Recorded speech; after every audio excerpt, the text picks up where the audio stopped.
네, 성경 정독반입니다. 우리 욥기 4장 오늘 12절부터 읽어 나가겠습니다. 좀 빠른 속도로 4장 12절부터 여러분 준비되셨죠? 성경책 펴시고 욥기 764면인데요.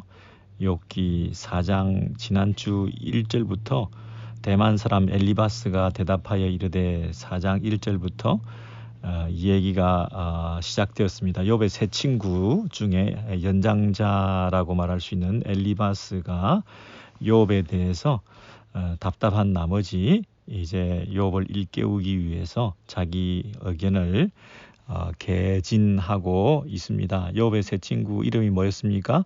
엘리바스, 빌닷, 소발. 예, 빌었다. 빌닷. 예, 소발. 예, 손이 발이 되도록. 예, 소발, 빌닷, 엘리바스. 예, 욥한테 계속 뭐 빌고 있는, 제발 그러지 마라, 설득하려고 애를 쓴 좋은 친구들이었습니다. 좋은 친구들, 지혜자, 당대의 신학자들이 와서 자기들의 그 주장을 하고 욥을 진단하고, 첫 번째 진단하고 욥이 현재 어떤 상태다, 욥의 현재 고통의 원인과 이유가 뭐다, 이렇게 진단해주고, 이제 그러면 어떻게 할 것인가, 또 처방을 해주고, 진단과 처방을 해주는 이런 지혜로운 사람들이 3명이나 찾아왔는데, 그것도 한 번씩 말하고 간 게 아니라 3라운드라 그러죠. 3번, 이게 3바퀴 돌면서 한 번은 엘리바스가 얘기하고 한 번은 빌닷이 얘기하고, 그죠? 그리고는 거기에 대한 대답을 욥이 각각 이렇게 하면서 이 논쟁을 계속 이어갔습니다. 그럼에도 불구하고 서로 타협점, 일치점을 찾지 못하고 빙빙 돌고 같은 얘기가 계속 반복되고 있는 것을 우리가 보면서 왜 이렇게 얘기를 오래 길게 많이 하게 될까? 서로 어떤 부분에서 서로 충돌되고 서로 이 합점을, 서로 마음을 하나로 합치지 못하는, 서로 생각을 서로 공통적으로 가질 수 없는 그 거리, 그 간격, 그 차이를 확인하게 되는, 얘기를 할수록 그 차이와 간격만 확인하게 될수록 되게 되는 그런 어떤 논쟁을 이렇게 여러 번 지속하게 될 수밖에 없는, 그래서 욥기 1, 2장으로 끝날 일을 이렇게 뭐 계속 수십 장 이렇게 계속 이어오면서 3번씩이나 이렇게 대화를 주고받고 격하게 논쟁을 하게 된 이유가 어디에 있습니까? 지난주에 4장 엘리바스의 얘기 중에서 예를 들면 죄 없이 망한 자가 누구인가? 죄 없이 망한 자가 누구인가? 없다는 얘기죠. 엘리바스의 논점은 모든 일들은 죄가 있어서 그 결과로 인해서 원인과 결과, 인과론적인 그런 세상의 이 원리를 욥이 거스르지 마라, 이 철저한 그 틀을 우리가 이미 알고 가지고 있다. 그 틀이 너무너무 분명하기 때문에 그 틀을 깨지 않으려고 하는, 모든 것을 그 틀 안에서 가두어서 그 틀로서 이해하고 해석하려고 하는 그 마음이, 그 신학적인 틀이 너무나 컸기 때문에 욥이 이렇게 고통을 당했음에도 불구하고 인정머리가 없고 또는 뭐 너무 무자비한 사람이라서 욥에게 이렇게 공격을 한 게 아니고요.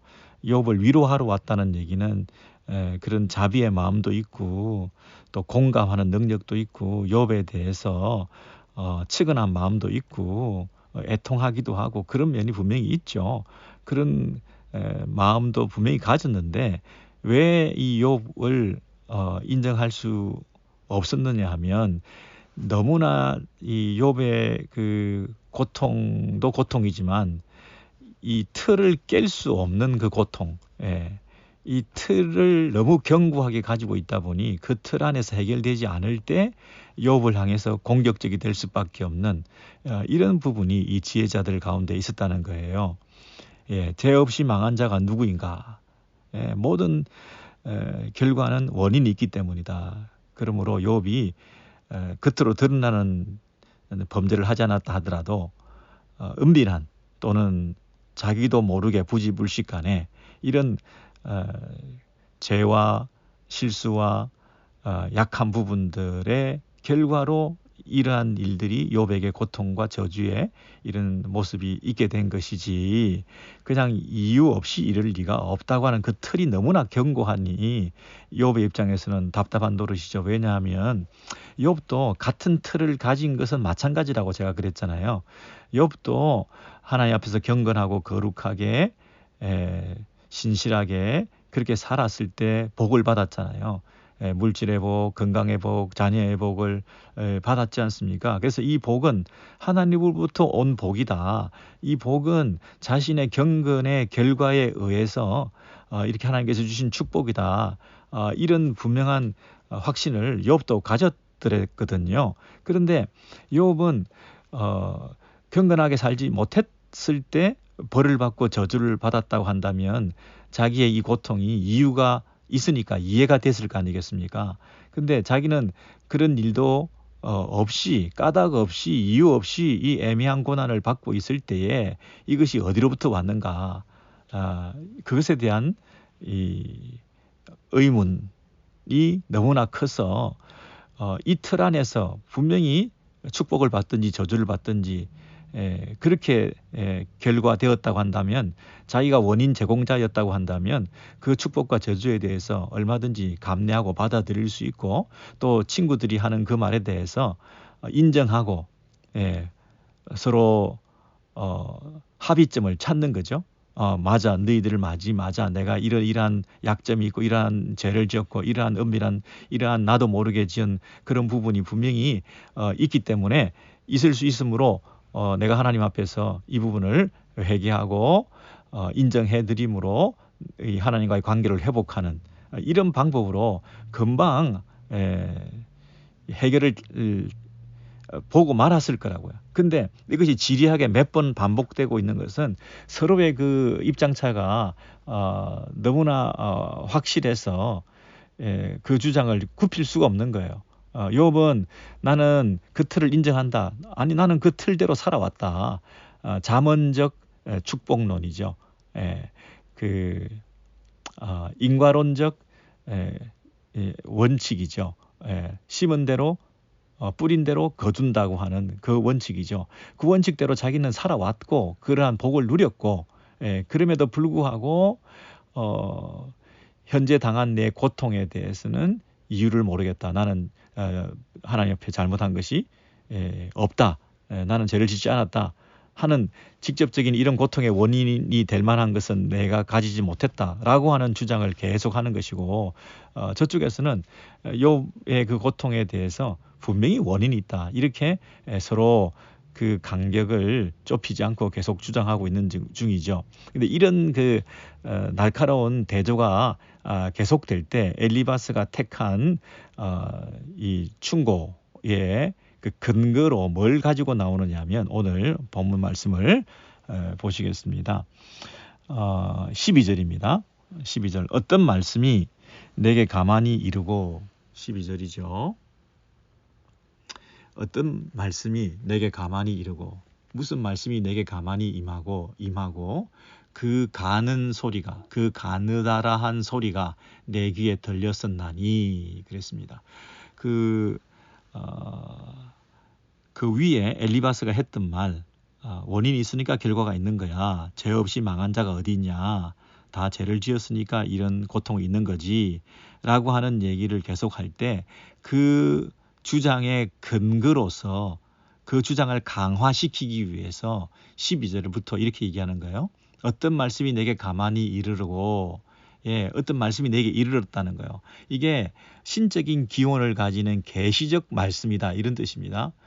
내가 지금 하는 말은 내 말이 아니라 내 말을 서포트해주는 내 주장을 지지해주는 아주 중요한 사실을 내가 말하겠는데, 그게 뭐냐면 이게 내 말이 아니라 어떤 말씀이 내게 임한 거다, 이렇게 말하는 거죠.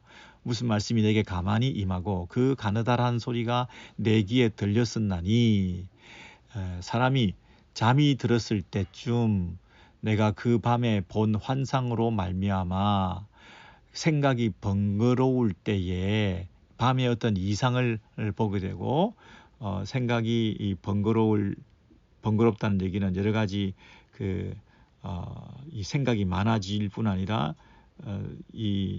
그 밑에 보시면 약간 두려움이 있었다는 거죠. 14절에 두려움과 떨림이 내게 이르러서 모든 내 뼈마디가 흔들렸느니라. 이 어떤 영적인 현상을 경험하게 됐을 때, 밤 깊은 어두운 밤에 내가 환상을 보고 또 어떤 소리가 들리고 하는 그런 일들이 있을 때 내가 약간 두려웠다, 이렇게 얘기하면서 몸이 흔들렸다, 몸이 떨었다, 이렇게 말하고 있습니다. 15절에 그때에 영이 내 앞으로 지나매. 이 영이 무슨 영인지 정체가 우리가 여기서 알 수가 없어요. 근데 그때 영이 내 앞으로 지나매 내 몸에 털이 쭈뼛하였었느니라. 몸에 털이 쭈뼛했다는 것은 오싹했다는 거죠. 굉장한 두려움, 떨림, 불안함, 이런 것들이 분명히 있었던 것을 말하고 있습니다. 어떤 영적인 신비적 현상을 경험하게 되었다는 겁니다. 16절입니다. 그 영이 서 있는데 나는 그 형상을 알아보지는 못하여도 오직 한 형상이 내 눈앞에 있었느니라. 어떤 형상이, 어떤 영이 어떤 형상을 이루어서 내가 누군지 어떤 존재인지 나는 잘 알 수는 없지만 그것이 내 앞에 분명히 있었다는 거죠. 그때에 내가 조용한 중에 한 목소리를 들으니, 이렇게 말했다는 거예요. 한 목소리, 이게 16절에 한 목소리를 들었는데 그게 12절에 어떤 말씀이 가만히 내게 이르고, 그 얘기죠. 어떤 말씀이 가만히 내게 이르르는데 그 말씀이 이르를 때 내가 그 밤에 환상을 보고 두렵고 떨리고 뼈마디가 흔들리고 쭈뼛쭈뼛 털이 오싹오싹하면서 그 어떤 형상을 통해서 내게 주신 그 말씀, 그 소리를 내가 들었는데 그 목소리 내용이 뭐냐면 17절입니다. 17절. 사람이 어찌 하나님보다 의롭겠느냐? 사람이 어찌 그 창조하신 이보다 깨끗하겠느냐? 인생이 어찌 하나님보다 의롭겠으며 인생이 어찌 창조주보다 성결하겠느냐? 이렇게 질문을 했다는 거예요. 여러분 이상 중에 어떤 영이 나를 두렵게 쭈뼛쭈뼛 털이 설 정도로 오싹하게 만들면서 영적인 신비한 체험을 했는데 그 체험에서 들었던 음성이 뭐냐면 사람이 어찌 하나님보다 의롭겠느냐? 사람이 어찌 그 창조하신 이보다 깨끗하겠느냐? 이렇게 말씀하셨다는 거예요. 18절입니다. 하나님은 그의 종이라도 그대로 믿지 아니하시며 그의 천사라도 미련하다 하시나니. 여러분, 그 종이라도 천사라도, 이 말은 하늘에 있는 존재, 하늘에 있는 하나님의 종이라도 그대로 믿지 아니하시며, 그 말은 믿지 않다는 얘기는 못 믿는다, 불신한다, 이런 뜻이라기보다는 그 종이 천사라도 할지라도 하나님 앞에서 완전한 존재가 아니다, 그런 얘기죠. 그 천사라도 미련하다 하시나니, 그 하나님과 그 천사의 관계에 있어서 온전한 천사가, 완벽한 천사가 하나님 앞에서는 감히 있을 수 없다, 이런 얘기죠. 그 17절에 사람이 어찌 하나님보다 의롭겠느냐 할 때 보다라는 번역을 하나님 앞에서 이렇게 번역하는 것이 더 좋습니다. 두 가지 다 번역이 가능합니다. 사람이 어찌 하나님보다 의롭겠느냐, 사람이 어찌 하나님 앞에서 의로운 사람이 있을 수 있냐, 사람이 어찌 그 창조하신 창조주 앞에서 깨끗할 수 있겠냐, 하나님 앞에서 의로운 사람은 아무도 없다, 그 얘기를 하는데, 심지어 하늘의 천사라 하더라도 하나님 앞에 온전할 수가 없다. 하물며 19절입니다. 하물며 흙집에 살며 티끌로 털을 삼고, 이러면 흙집에 살며 이 말은 하늘에 하고 대조되는 거죠.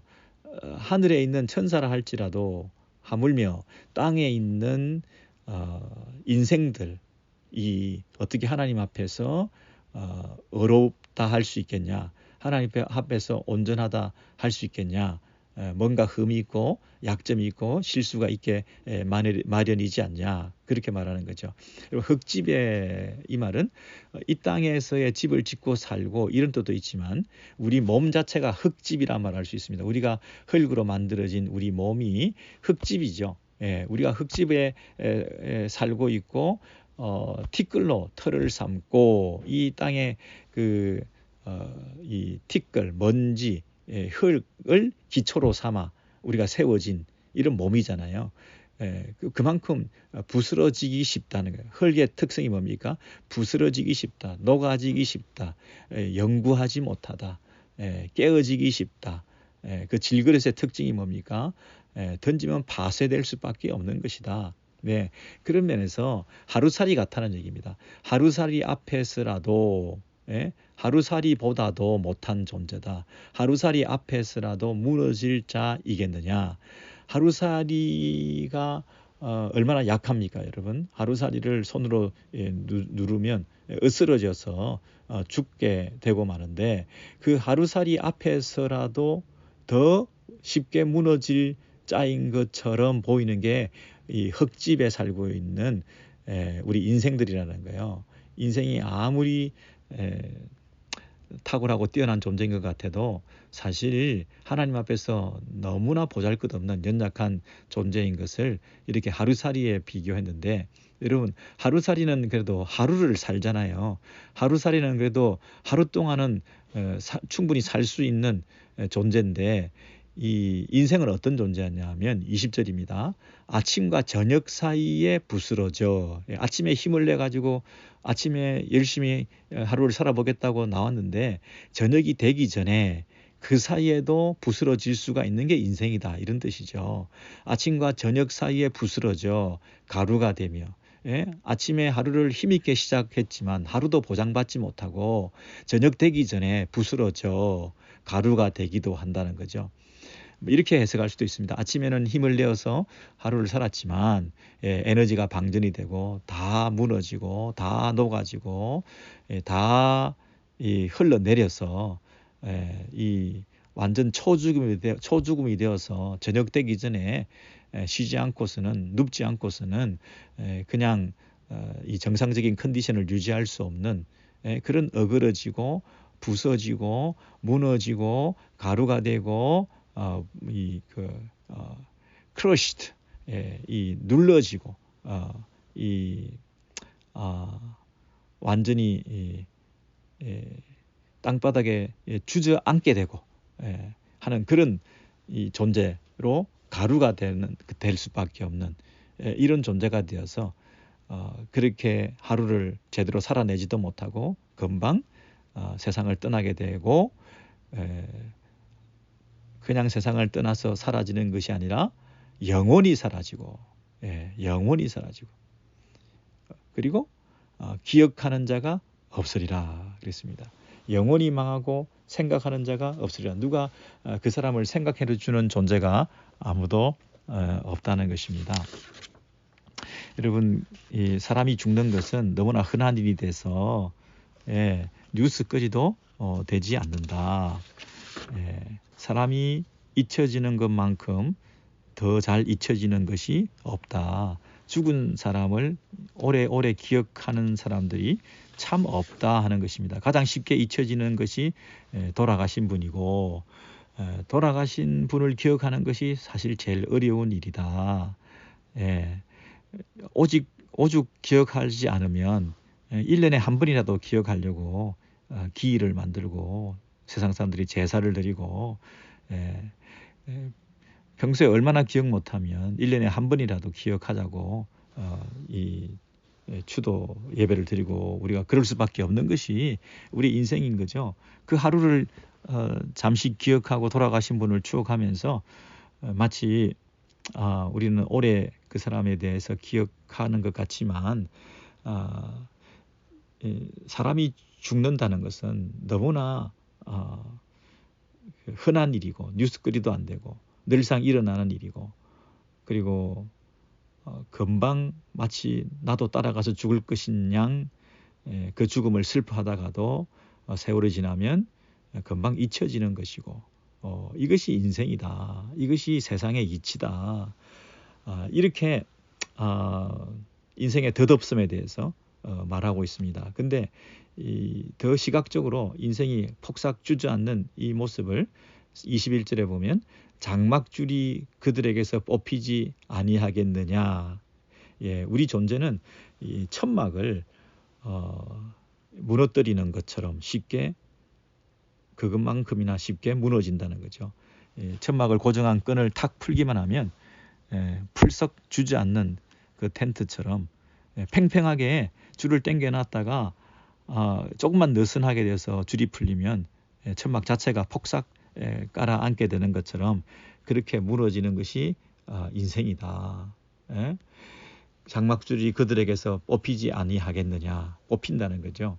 예, 그들은 지혜가 없이 죽느니라. 그들이 죽나니 지혜가 없느니라. 예, 그들은 그 죽음으로 인해서 모든 것이 다 무너져 내리기 때문에 아무런 지혜도 없는 그런 인생들로 마감할 수밖에 없는 그런 연약하고 부족한 인생들이다. 그렇게 얘기를 하고 있죠. 21절까지 쭉 얘기를 들었는데 이게 뭘 말하고 있습니까? 인생의 무상함에 대해서 인생의 덧없음에 대해서 인생의 한계에 대해서 유한한 인간에 대해서 얘기를 하면서 그 하나님 앞에서 우리의 존재라는 것은 너무나 부족한 것이기 때문에 우리의 이 부족한 모습을 하나님 앞에서 솔직히 인정하고 그 하나님 앞에서 우리의 약한 부분들을 연약한 부분들을 죄 지은 부분들을 회개하면서 그렇게 하나님을 부르짖고 찾아가야지 자기 의로움을 자꾸 주장하고 나는 죄가 없다고 얘기를 하고 하나님 앞에서 계속해서 자신의 의로움을 드러내려고 하면 그것은 헛된 일이다. 인생은 참 헛된 건데 그것만큼 더 헛된 게 없다. 하나님을 인정해라. 이 욥의 친구 엘리바스는 욥이 너무 안타까운 거죠. 감히 하나님 앞에서 네 의를 주장하느냐. 하나님 앞에서 의로운 자가 어디 있느냐. 창조주 앞에서 네가 감히 성결을 얘기하고 있냐. 네가 죄 없다고 자꾸 얘기를 해서는 안 되지. 죄 없이 망한 자가 어디 있냐. 네가 지금 이 고통을 당하는 것은 다 네 잘못이다. 네가 뭔가 잘못했기 때문이다. 그것을 인정해야 된다. 그런데 네가 잘 인정하지 않으려고 하니까 내가 확실히 말하는데 내가 하는 이 말은 내 말이 아니라 계시받은 말씀이다. 내가 조용히 밤에 잠 안 들고 있을 때에 가느다라는 목소리가 들려서 내가 오싹 떨려서 두려움으로 그 소리를 들었는데 그 소리가 무슨 소리냐면 사람이 어찌 하나님보다 의롭겠느냐. 사람이 어찌 그 창조하신 이보다 깨끗하겠느냐. 그렇게 하는 그 음성을 들었다는 거예요. 그 음성을 들었으니 이건 신적 계시의 말씀이니까 내 말이 내가 하는 말의 정당성과 그 근거가 신비적인 이런 계시를 통해서 확고하게 확정되었으니까 내 말 좀 들어라. 이 엘리바스는 자신의 그 주장의 근거를 강화시키기 위해서 자신의 그 하는 이 입장을 강화시키기 위해서 신비영성, 신비체험, 자기의 개인적인 주관적인 어떤 그 영적 체험 이런 것들로 이 욥을 설득하려고 한 거죠. 무슨 말씀인지 이해되시죠? 우리가 종종 그럴 때가 있지 않습니까? 이 말빨이 좀 딸리면 내가 이거 사실은 하나님께서 주신 음성을 들은 거야.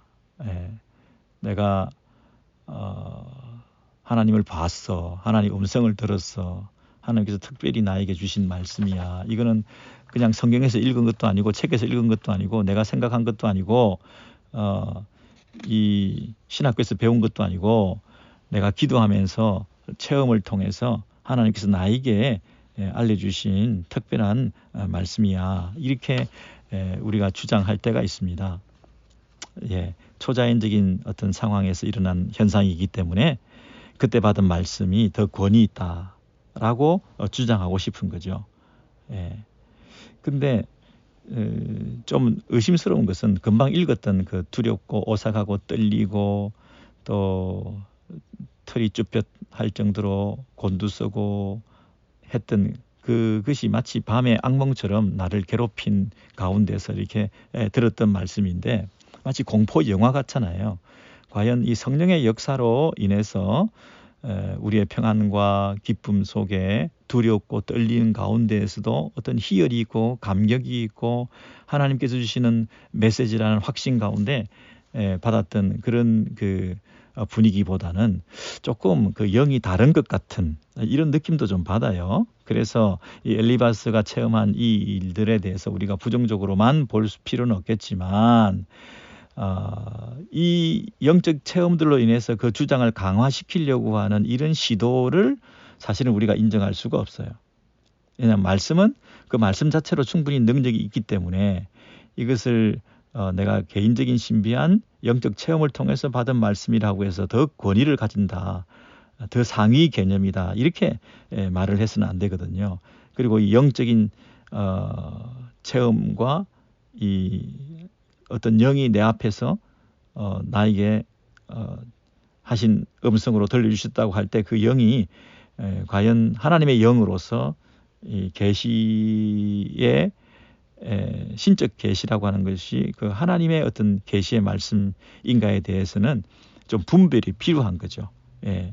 그런데 흔히들 우리가 어떤 자기의 그 주장이나 자기의 그 메시지를 강화시키기 위해서 이게 뭐 인위적으로 그 말들을 지어냈고 없는 체험을 했다 이렇게 말하는 사람도 가끔 뭐 흔히 아주 가끔 그런 사람들도 과장해서 내가 들었다 봤다 이렇게 말하는 사람도 가끔 있겠지만 대부분은 실제로 본 겁니다. 실제로 이런 현상들이 일어나서 자기 확신을 가지게 만드는 거죠.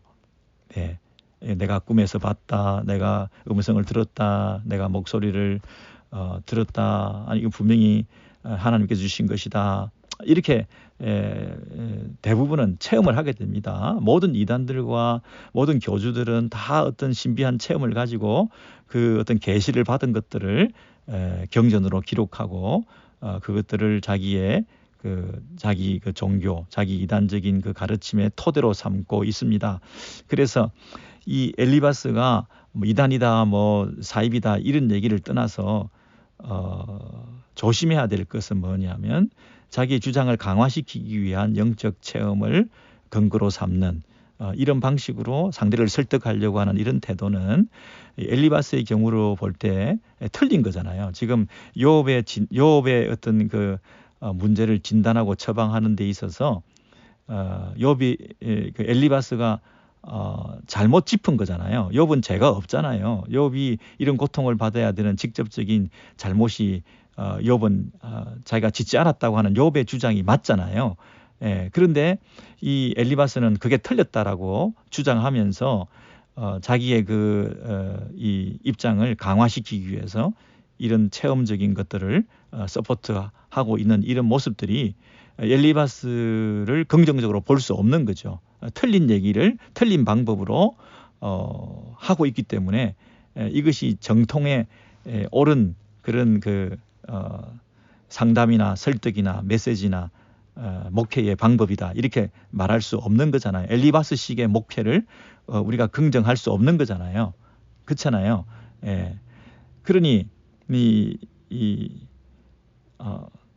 엘리바스를 우리가 너무 부정적으로 볼 필요는 없지만 엘리바스가 추구했던 이런 그 방법론에 대해서는 우리가 좀 제동을 걸 필요가 있고 우리가 조금 필터링을 해야 되는 거죠. 이 성경에 지금 욥기에 이게 나와 있기 때문에 4장 1절부터 16절까지 엘리바스가 자기 주장을 하고 그리고 나는 사실 이거 본 거다.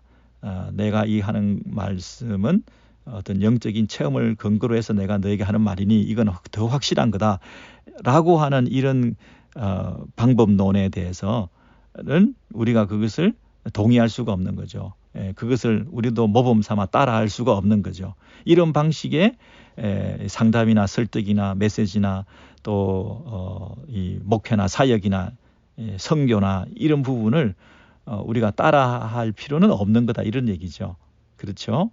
그래서 이 엘리바스가 자기 그 주장을 이렇게 영적 체험과 함께 아우러서 이렇게 욥에게 간절하게 전달을 했지만 그 전달한 내용들이 21절까지 계속되었고 그리고 이제 욥에게 이제 이렇게 말합니다. 너는 이제 내가 이렇게까지 얘기를 했기 때문에 너의 문제는 이런 진단을 하게 되었고 이런 말씀을 너에게 주려고 내가 다 전달했다. 그러니까 네가 이제 리액션을 적용을 이제 네가 해야 될 일을 내가 알려주겠는데 그게 뭐냐면 이제 5장 1절부터 좀 그 부분들을 계속해서 엘리바스가 얘기하고 있습니다. 뭐라고 얘기하느냐 하면 너는 부르짖어 보라. 내게 응답할 자가 있겠느냐. 거룩한 자 중에 네가 누구에게로 향하겠느냐. 계속해서 욥을 좀 체근하고 있습니다. 네가 지금 하나님 앞에서 어렵다. 하나님 앞에서 네가 크게 잘못한 것이 없다. 너의 고통의 원인이 너의 죄가 아니다. 하고 있지만 내가 볼 때는 하나님과 너 사이의 간격은 너무나 크다. 그분은 무한하신 거룩하신 창조주 하나님이시고 우리는 부족하고 연약한 인생들, 죄인들이고 하루살이 같은 존재고 그러니 조석으로 털썩 주저앉을 수밖에 없는 연약한 존재인데 우리 같은 존재가 그 하나님 앞에서 자기 의를 주장한다는 것이 옳지 않다. 네가 그 분을 부를 수 있냐? 넌 불러봐라. 그분을 향해 부르짖어 봐라. 그분이 응답하겠냐? 아무도 응답하지 않는다. 대꾸도 없다. 반응도 없다. 메아리가 돼서 돌아올 뿐이다. 그러니까 그 하나님과의 거리가 너무나 크고 넓고 그 간격의 심연이 깊어서 하나님 앞에서 네가 감히 그렇게 주장한다는 것은 주제 넘은 짓이다. 네? 그 얘기를 하는 겁니다. 너는 부르짖어 보라. 너한테 응답할 자가 있겠느냐. 그리고 그 하늘의 거룩한 자들 중에서 그 하늘의 신령한 그 존재들 중에서 그 중에서 누군가 너한테 응답할 사람이 있겠냐. 네가 누구 하늘에 아는 사람 있냐. 거룩한 자 중에 네가 누구에게로 향하겠느냐.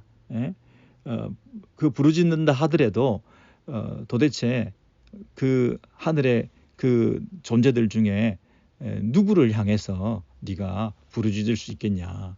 향하겠느냐. 그렇게 책망하고 있는 거죠. 네 분노, 너의 시기, 너의 그 어떤 그 화나 있는 상태, 그런 것들이 너를 오히려 죽이는 거야. 분노가 미련한 자를 죽이고 시기가 어리석은 자를 멸하느니라. 그죠? 이 씩씩대고 네가 그 마음 끌어봐야 어리석은 짓이다. 그게 얼마나 어리석은지 아냐. 네가 화내고 씩씩대고 하나님 앞에서 그런 미련한 짓은 하지 마. 미련한 자는 자기의 분노 때문에 죽고 어리석은 자는 자기의 그 시기와 질투 때문에 망하게 되는 거야. 그러니까 감히 하나님 앞에서 그런 짓을 하지 마. 이렇게 말씀을 욥한테 하는 거죠. 3절이 조금 어렵긴 한데요. 내가 미련한 자가 뿌리 내리는 것을 보고 그의 집을 당장에 저주하였노라. 내가 미련한 자의 뿌리 박는 것을 보고 그 집을 당장에 저주하였느니라. 이 말은 무슨 말이냐면 이 엘리바스가 자기 개인적인 체험에 근거해서 미련한 자가 씩씩대고 분노하고 시기하고 이러는 자가 어느 순간은 뿌리 내리는 것처럼, 뿌리 박는 것처럼, 뿌리를 뻗어가는 것처럼 안정적인 그런 모습으로 털을 잡는 것처럼 보일지 몰라도 그 집이 오래 가지 못한다는 거예요. 그의 집을 당장에 저주하였노라. 내가 저 집 오래 가지 못한다. 이렇게 예견했다, 선포했다, 단언했다. 예. 그래서 금방 뿌리 내리는 것처럼 이게 겉으로는 보일지 모르지만, 예, 그 자식들은 4절입니다. 그게 오래 가지 못하고 금방 그 자식들은 구원에서 멀고, 예, 그 어리석은 자들의 자식들은 안전하지 못하고, 예, 성문에서 억눌리나, 성문이라는 것은 재판이 일어나는 장소죠. 그 재판에서 억울한 일을 당하고, 그 억울한 일을 당해도 구해주는 자가 없고, 예, 구원에서 멀고 평안한 데서 멀고, 그리고 성문에서 눌리고 그들을 구해주는 자가 없고, 예, 재판에서 유죄 선고를 받고 감옥에 갇히고, 예, 자식들은 안 되고 억울한 일을 당하고, 예, 하나님 앞에서 그렇게 살면 안 된다, 이 얘기를 하는 거죠. 자식들만 안 되느냐 하면 5절입니다. 그 집 재산은 나만 아는 것이 없다. 추수한 것은 줄인 자가 먹되, 예, 줄인 자가, 굶주린 자가 와서 우리가 조금 가지고 있는 것을 다 뺏어간다는 거예요.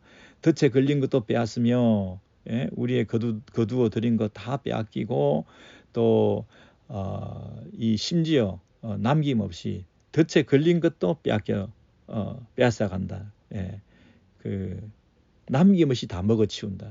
올무가 그의 재산을 향하여 입을 벌리느니라. 우리 재산이 다 그 입에 들어간다는 거예요. 예, 그래서 자식들이나 재산이나 또 모든 일들이 이렇게 막 연거푸 어려운 일이 생길 수밖에 없게 되는 것은 네가 하나님 앞에서 그런 태도를 미련하게 가지고 있기 때문이다. 빨리 그 부분을 내려놔라. 하나님 인정해드려라. 이렇게 말하는 거죠. 여러분, 지금 엘리바스가 하는 말이 하나도 틀린 말이 없어 보이죠.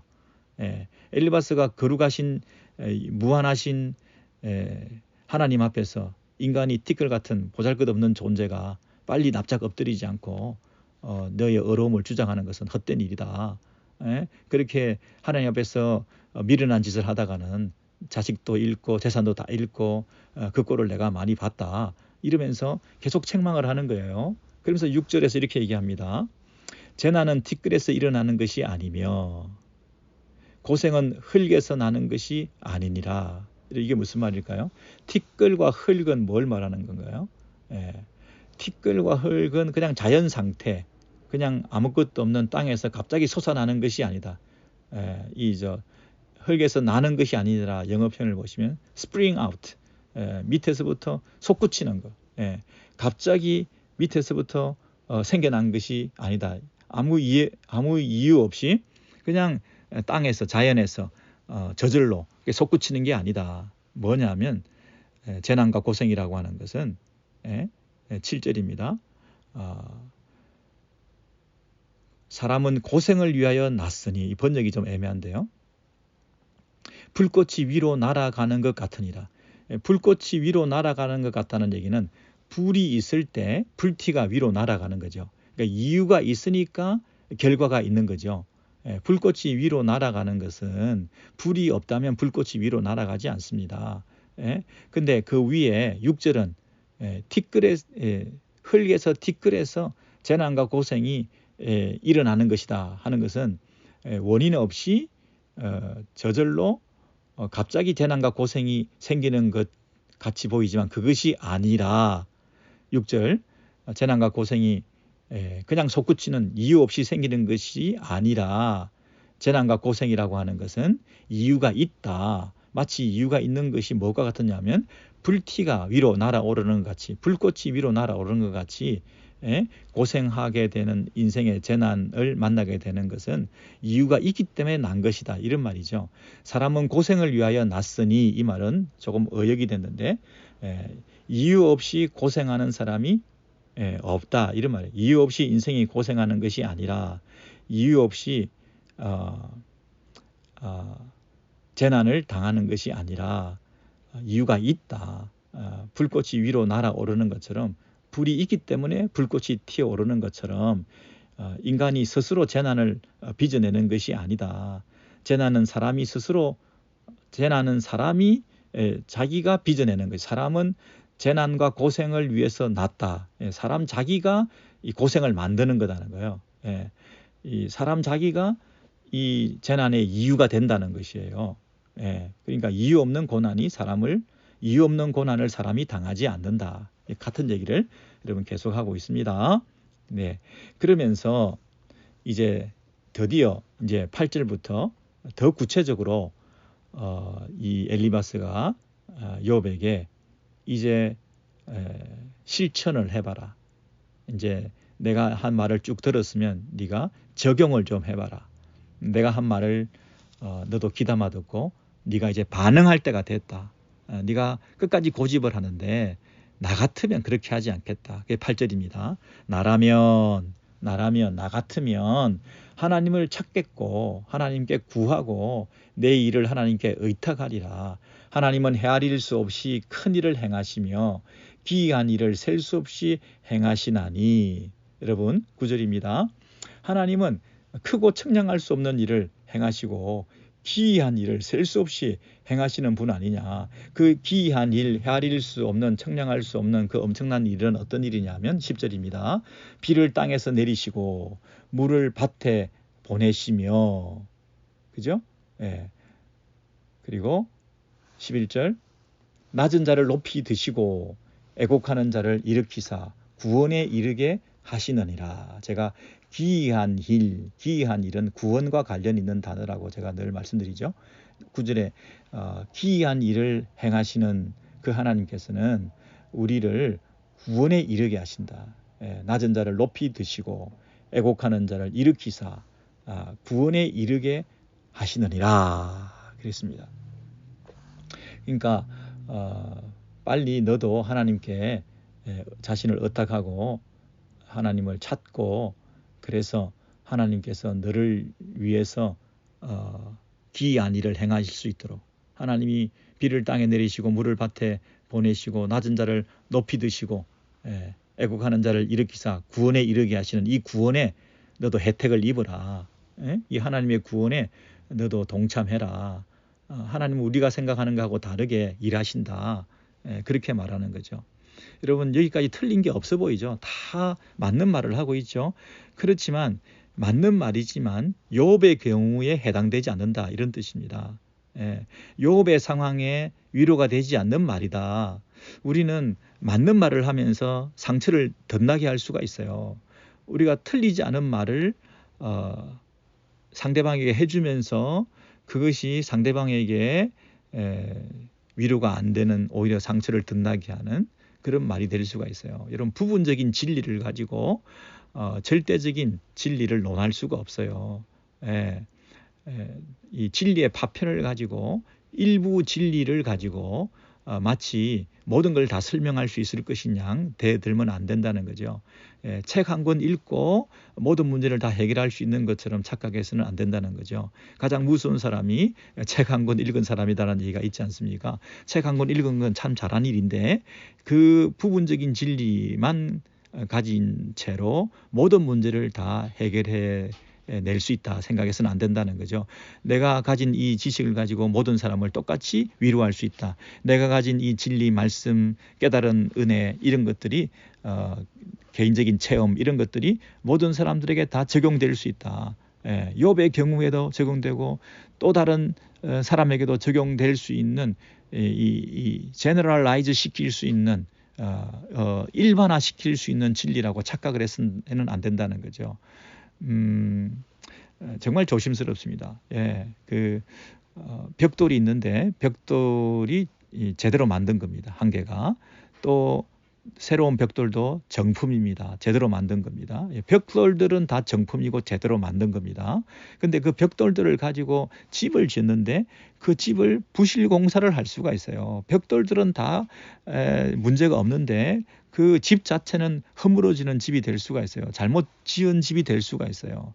내가 그 벽돌들을 가지고 진리를 가지고 하나하나를 가지고 꿰어 맞출 때 잘못 이어버리거나 순서를 뒤바꾸거나 설계대로 하지 않았거나 임의로 하였거나 자기 마음대로 적용했다거나 할 때에 그 벽돌들로 만들어진 그 건축물이 원래 의도한 대로 지어지지 않은 부실 건물이 될 수가 있어요.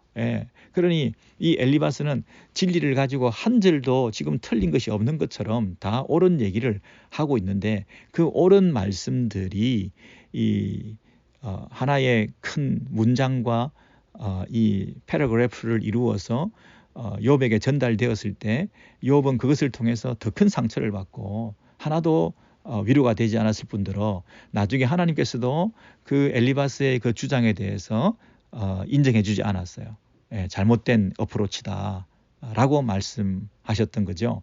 그러니까 지금도 우리가 쭉 살펴보면서 틀린 것이 없는 말을 하는데 엘리바스는 틀린 것을 말하지 않았습니다. 거의 대부분 맞는 말을 하고 있습니다. 그죠? 근데 그 맞는 말이 틀릴 수 있다고 하는 것을 우리가 인정해야 됩니다.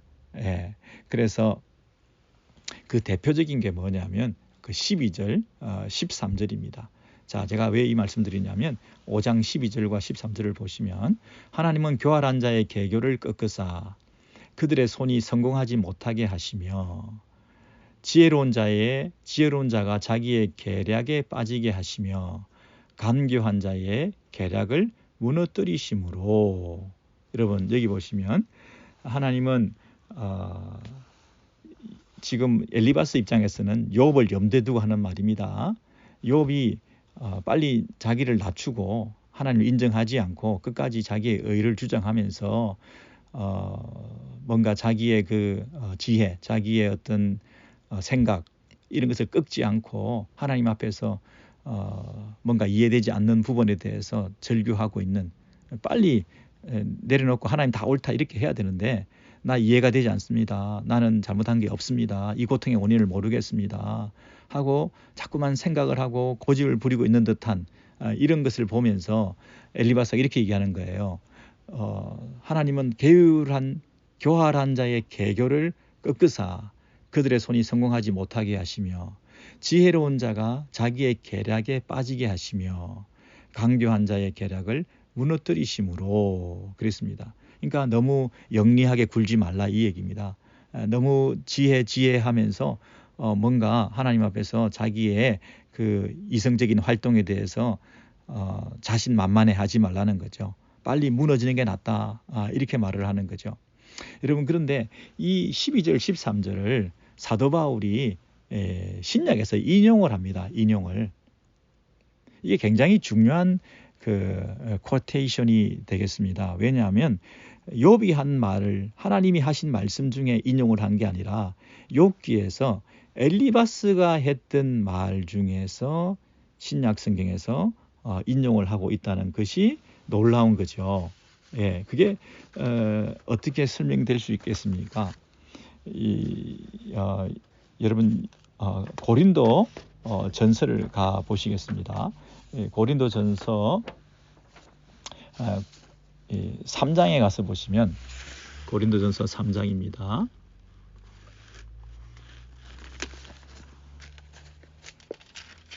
신약성경 265면인가요? 고린도 전서 3장 19절에 가서 보시면 3장 19절입니다. 이 세상 지혜는 하나님께 어리석은 것이니 기록된 바 하나님은 지혜 있는 자들로 하여금 자기께 빠지게 하시느니라 하였고 주께서 지혜 있는 자들의 생각을 흙끝으로 아신다 하셨느니라.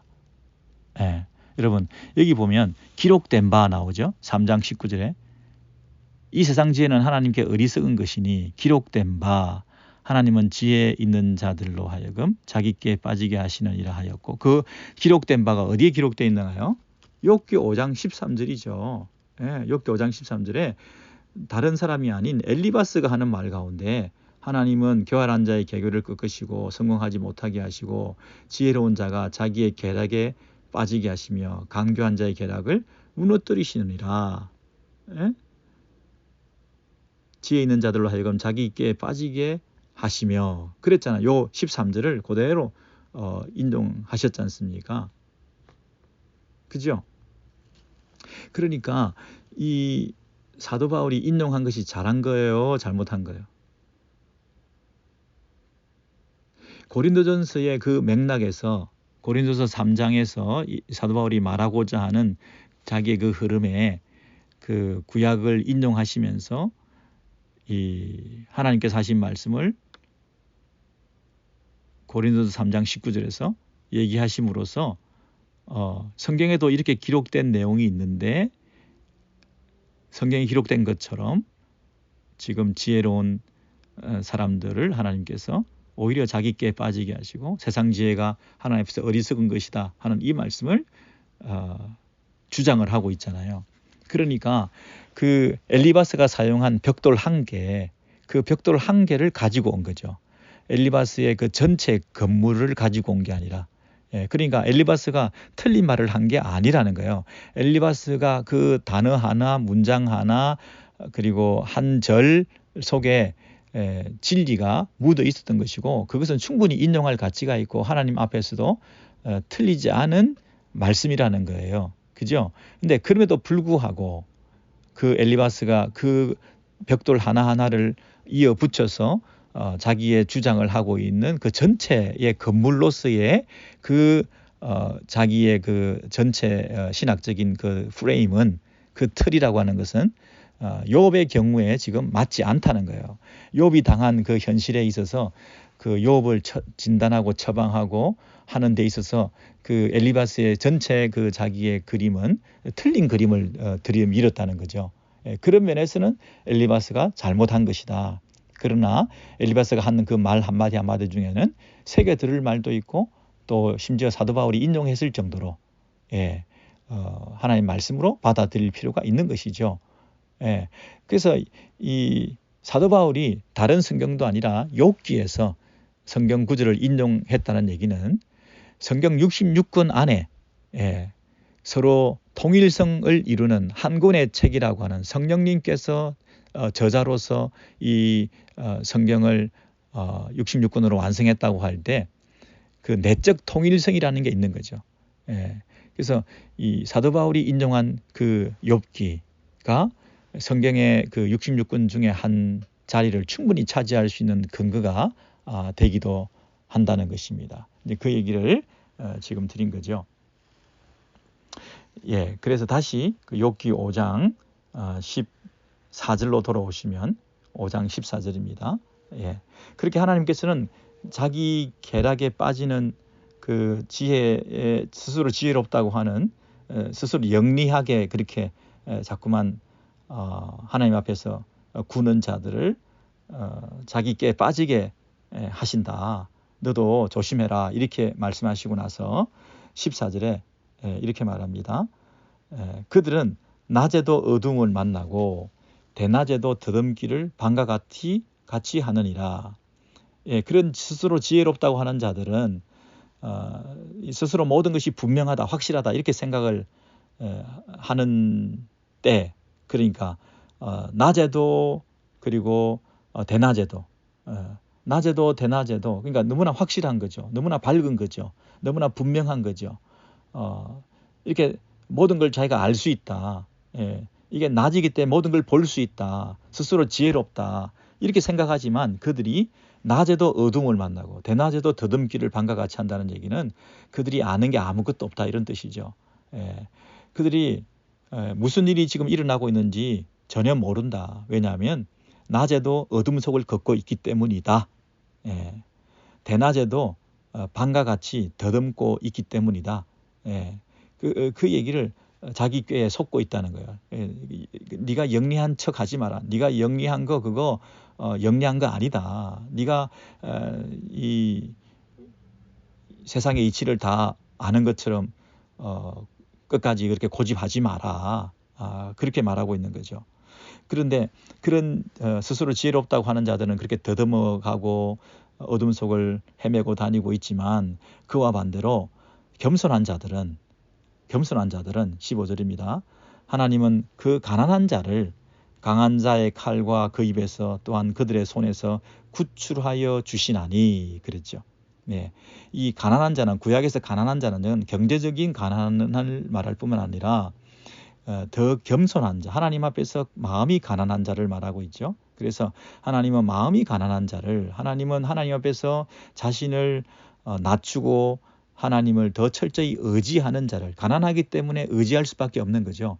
그게 가난한 자입니다. 하나님은 가난한 자를 강한 자의 칼과 그 입에서 구출해 내신다. 그러니까 스스로 어둠 속에서 스스로 지혜롭다고 하고 자기 인생을 경쟁해 나가려고 하지 말고, 어둠 속을 헤매지 말고 하나님께서 그 어둠에서 우리를 건져주시도록 하나님을 더 의지해라. 예? 하나도 버릴 말이 없을 정도로 옳은 말인데, 욥의 경우에는 이것이 하나도 해당되지 않는 말씀이라는 거예요.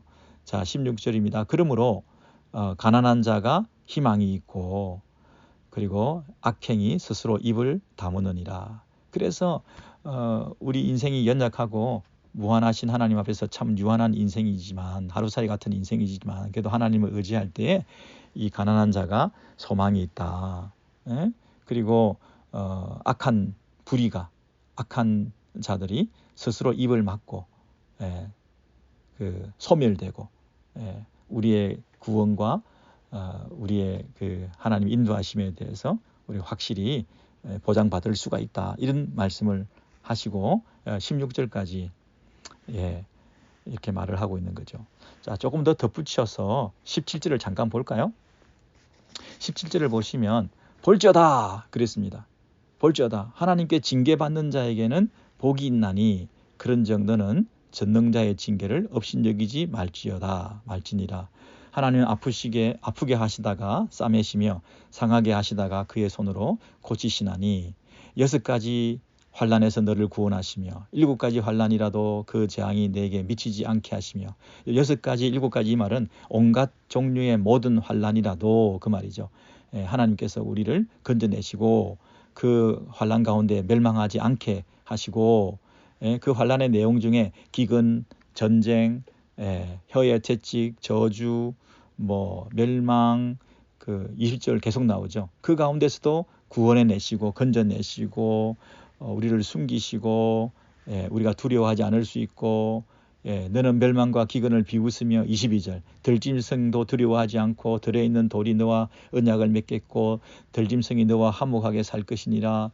네가 네 장막의 평안함을 알고 네 우리를 살펴도 이런 것이 없을 것이며 네 자손이 많아지며 네 후손이 땅의 풀과 같이 될 줄을 네가 알 것이라. 네가 장수하다가 무덤에 이르리니 마치 곡식단을 제때에 들어올림 같으니라.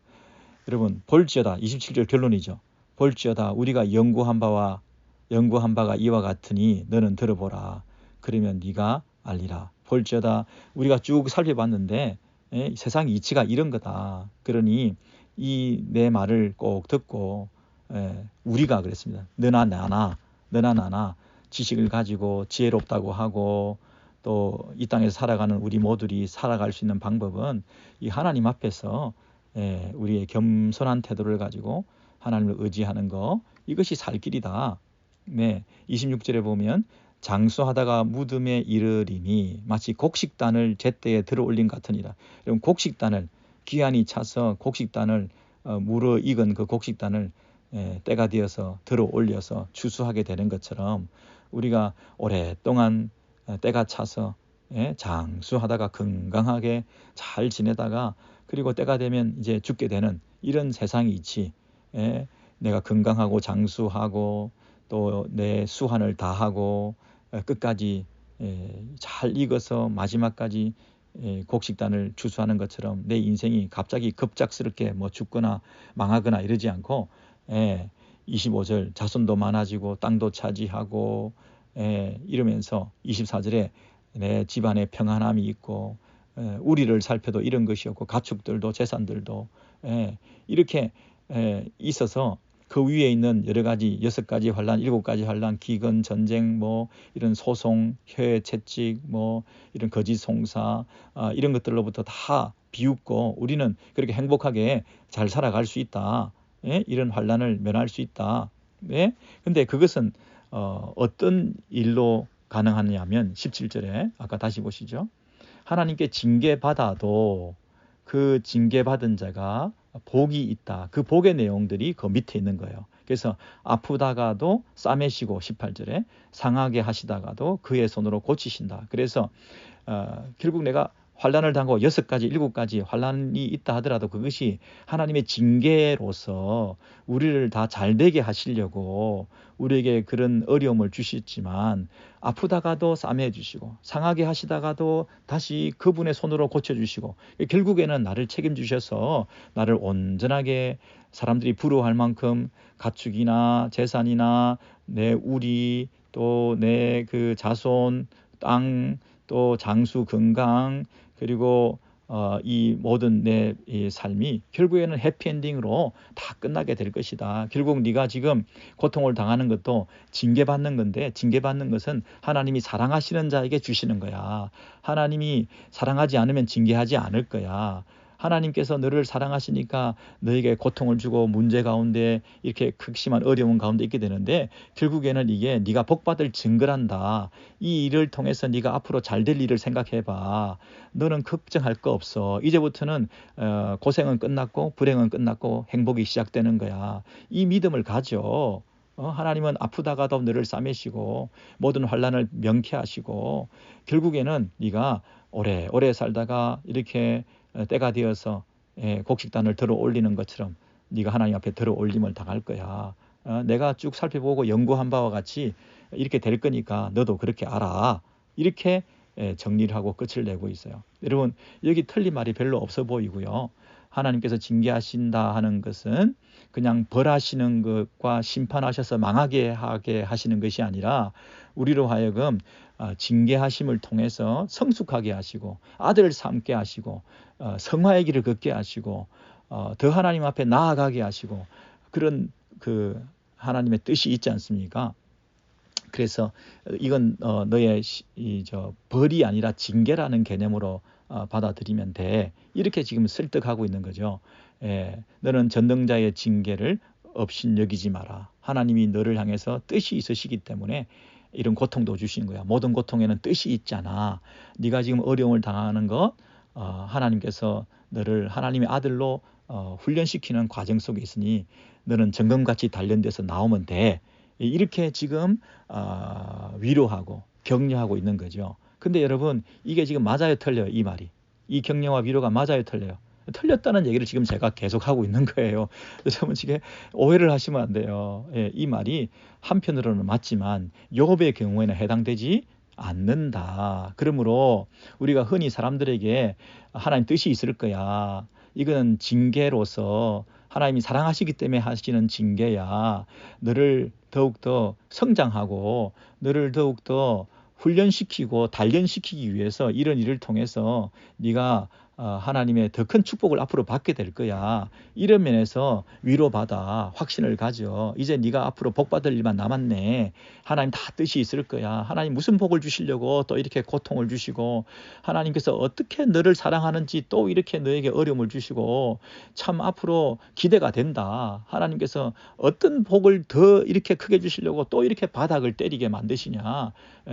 이게 바닥인데 또 지하실이 있고 지하실 1층인데 2층 3층까지 내려가고 이런 고통을 당하면서 더 이상 내려갈 바닥이 없는 줄 알았는데 또 이런 어려움을 당하는 걸 보면 하나님이 또 너를 얼마나 사랑하시면 이런 일을 허락하시겠냐. 그러니 위로받아 힘을 내 다시 일어나자. 이게 다 우리의 세상 이치에 우리 연구한 결론이야. 그러니까 너나 나나 하나님 믿는 사람으로서 다시 힘을 내자. 이렇게 우리가 위로를 하는 것은 100%다 맞아지지 않을 수도 있다는 거예요. 그 위로가 틀릴 수도 있다는 거예요.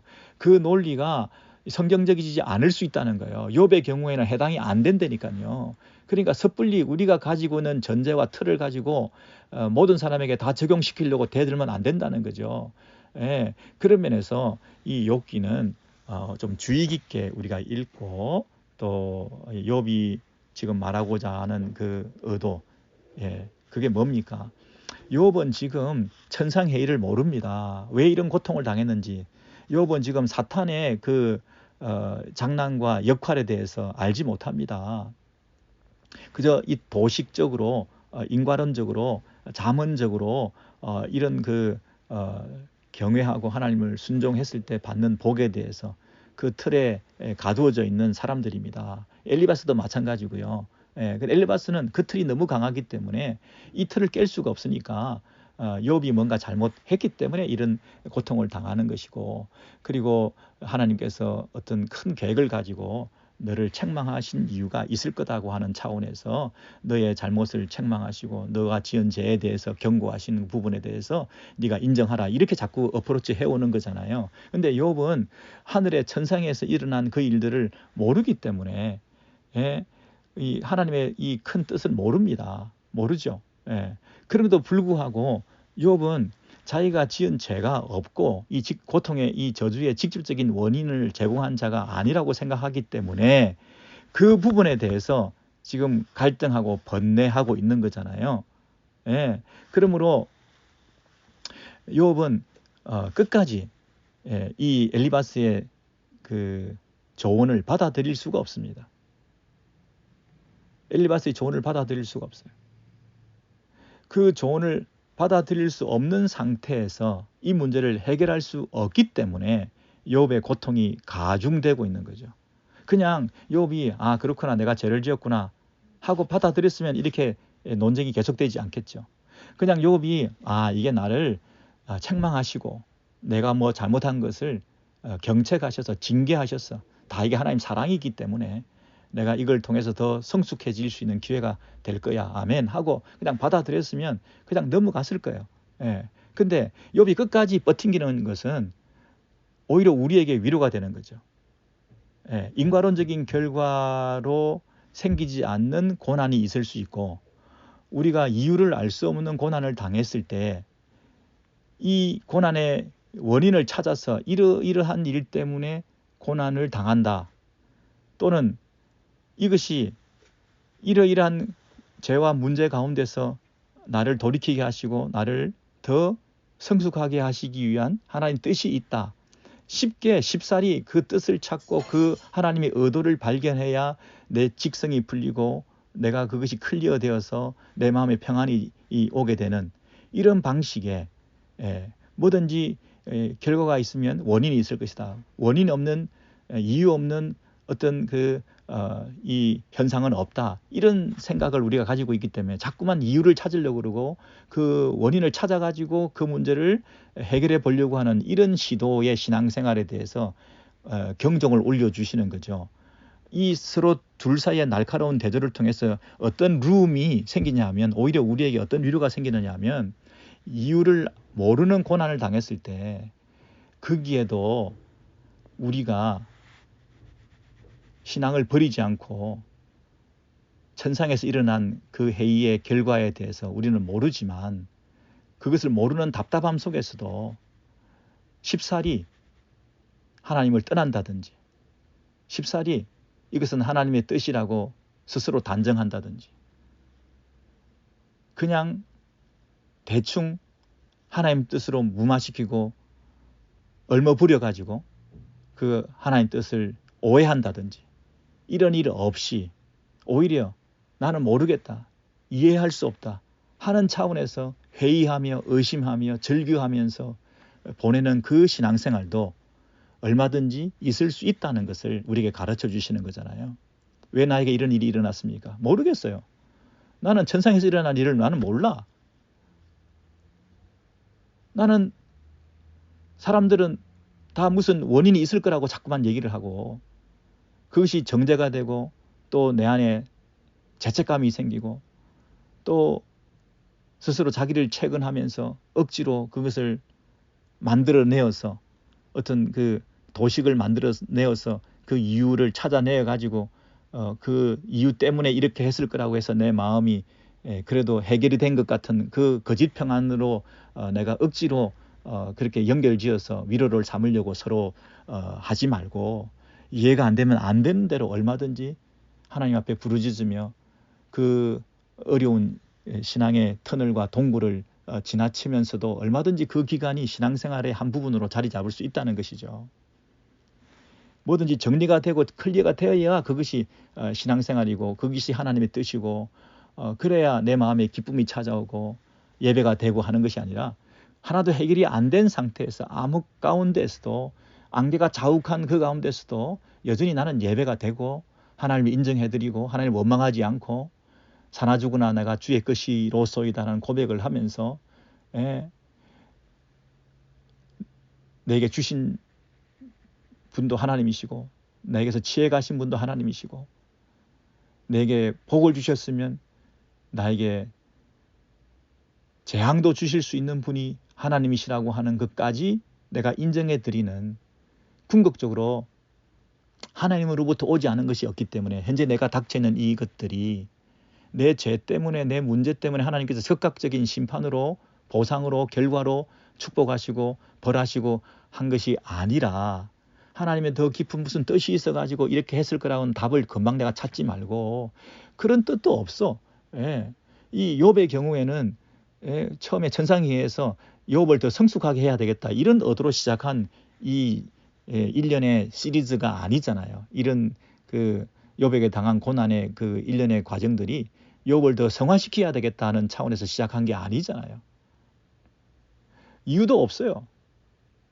그 이유도 없이 당하는 현재 내 삶의 어려움들에 대해서 이유를 찾으려고 발부둥 치지 말고 나는 모르겠다라고 하는 그 차원에서 하나님 앞에 절규하면서 그 시간을 하나님 앞에 신앙의 이름으로 나아갈 수도 있다고 하는 그런 부분에서 얼마든지 오늘 주시는 그 말씀의 의미는 있다.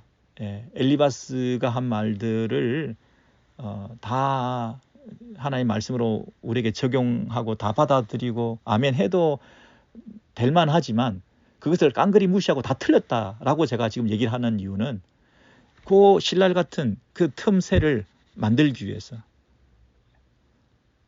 엘리바스의 얘기가 다 틀렸다. 그런데 내가 할 수 있는 말은 그런 답을 찾는 게 아니라 이래서 그렇고 저래서 저렇고 답을 찾으려고 하는 게 아니라 답이 없다, 모르겠다 하는 그것도 신앙생활이다 하는 부분을 지금 얘기하는 거죠. 여러분 한 가지만 더 살피고 넘어가겠습니다. 아까 그 욥이 했던 엘리바스가 했던 그 말들 중에서 그 하늘을 향해서 소리 질러 봐라 이렇게 얘기한 적이 있죠. 그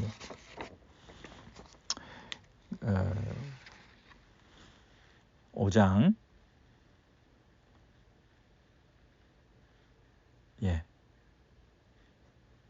5장 1절입니다. 너는 부르짖어 보라. 너에게 응답할 자가 있겠느냐?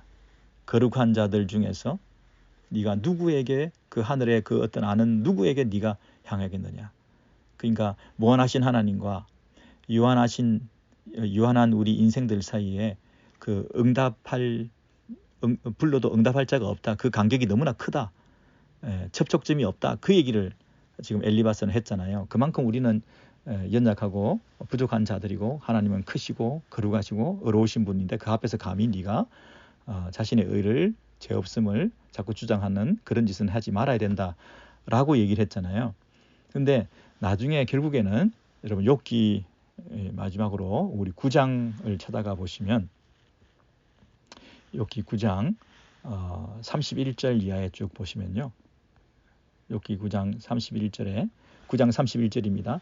주께서 나를 개천에 빠지게 하시리니 내 옷이라도 나를 싫어하리라.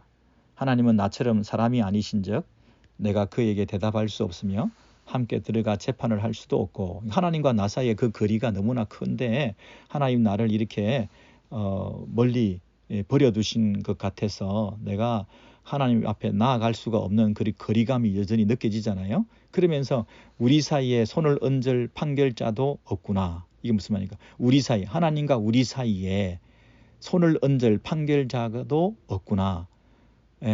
이 손을 얹을 하나님과 우리 사이에 서로 이렇게 연결시켜 줄 수 있는, 중재할 수 있는 이런 분이 없는 자기의 처지에 대해서 지금 한탄하고 있잖아요. 그죠?